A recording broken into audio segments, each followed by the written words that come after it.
What's going on, legends? Welcome back to the channel. In today's How to Unlock video, we're going to be covering the LC10 Cold War SMG for those of you that are free to play in Warzone. Now, I did go over this weapon in the past, but we are on a different map. There's lots of new players joining all the time, and overall, some people might still be struggling to unlock this, so I wanted to give you guys an updated version. We will go over some tips and tricks to make it a little bit easier. We will obviously talk about what the challenge is so you guys know exactly what to do to unlock it, and I'll even share with you guys a recommended loadout. Before we dive into it, if you guys do enjoy this content at any time or find this video helpful in any way, make sure to show your support for the channel by going down below and smashing that like button. Let's go ahead and throw an easy goal of 50 likes on today's video, as well as if you guys would like to find your way back to the channel for more Call of Duty content, make sure you guys do hit that subscribe button alongside that notification bell so you don't miss you in future videos. So of course, the first thing we need to talk about is what the challenge is so you guys know what to do. If you guys go to where you edit your loadout, go over to the SMG category, scroll down to the LC10, your challenge should be read as follows. Using SMGs, get 3 kills without dying in 15 different matches. Now, in case you guys are confused at all what that means, you just need to go on a 3-kill streak or get 3 kills in the same life, and it will count towards your progress. So for the recommended game mode I have for you guys, it's going to be Plunder. Sometimes you guys are fortunate enough to get LTMs like Caldera Clash or even Rebirth Blood Money Quads, which can sometimes make these challenges easier, but they're not always in the game, so I don't want to recommend something that might not always be there. The reason Plunder is so great is the matches can be anywhere from 10 to 20 minutes, which gives people of all skill levels a better opportunity to get the engagements that they need to complete their challenge. Some games you find more engagements than others, so it's important to have that extra time just in case, so that way you don't have to end up playing more than those 15 matches. So when it comes to where you should land on the map, you guys should definitely dive into the airfield. This place has the most engagements. Most people are going for weapon challenges, overall trying to level up weapons, or they just know it's the hot spot, so they choose to land there because they're going for kills, and it allows them to get the most engagements possible. Due to the difficulty of the challenge and the fact that you guys do have to get 3 eliminations in the same life, I highly recommend you do whatever it takes, regardless of your skill level. If it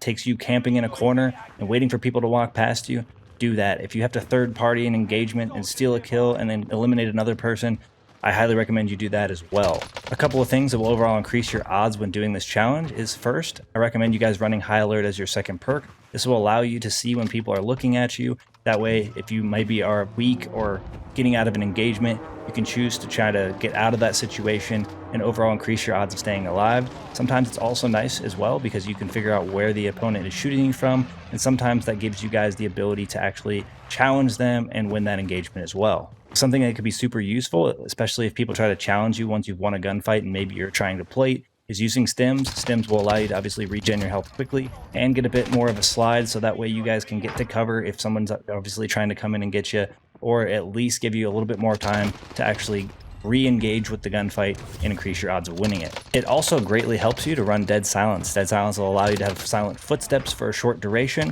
so maybe you get into an engagement, you win that, you know that somebody's flying in, or you can hear their footsteps coming up on you, you can pop the Dead Silence and whirl your way around the building, maybe come up behind them where they don't actually know that you're coming from, and eliminate them also. And sometimes it can be nice to actually choose to engage using the Dead Silence, because then people aren't going to be willing to shoot back at you, as they might not know that you're actually coming from or what direction that you're coming from, allowing you to have a better success in your situation. I think a good spot to actually do this is the big U-shaped building over near the tents, as a lot of people go in there. It's only 2 stories. If you find your way to the second story and you find yourself near where the ladder is, people drop in from the roof a lot.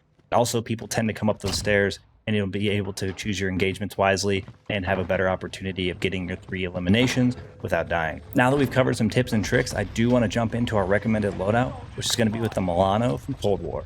All right, for our attachments, we have as follows. For the muzzle, we have the sound suppressor. For the barrel, we have the 10.6-inch task force. The optic, I'm running that Microflex LED. For the magazine, the Stanag 55-round drum, and then last but not least for the underbarrel, we have that Field Agent grip. So I want to cover a couple more things before we wrap it up here.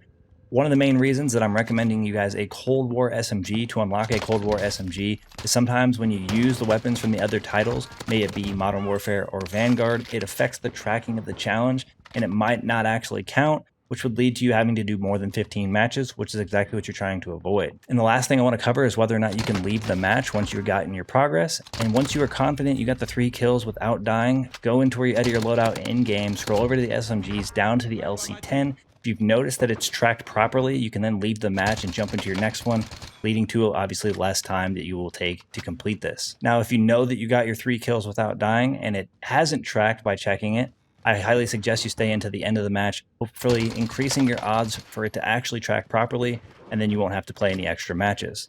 But that's going to wrap things up for us here. Thank you guys for all the support in today's video, all the support on the channel. I look forward to seeing y'all in the next one. Peace.